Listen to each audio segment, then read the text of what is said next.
আসসালামু আলাইকুম। আমি আশফিয়া আল মালালা আজ আবৃত্তি করছি শামসুর রাহমানের লেখা কবিতা কখনো আমার মাকে। কখনো আমার মাকে কোনো গান গাইতে শুনিনি।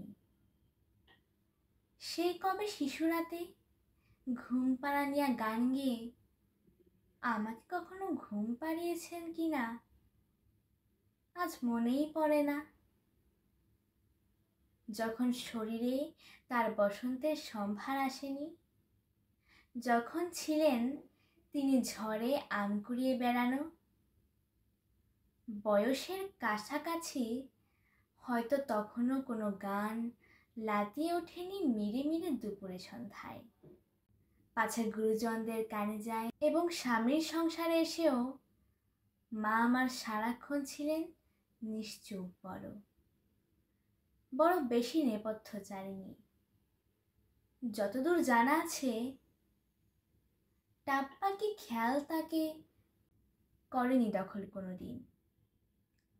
মাছকোটা কিংবা হলুদ বাটার ফাঁকে অথবা বিকেলবেলা নিকিয়ে উঠোন ধুয়ে মুছে বাসন কোসন, সেলাইয়ের কলে ঢুকে আলনায় ঝুলিয়ে কাপড়, ছেঁড়া শার্টে রিপুকর্মে মেতে আমাকে খেলার মাঠে পাঠিয়ে আদরে।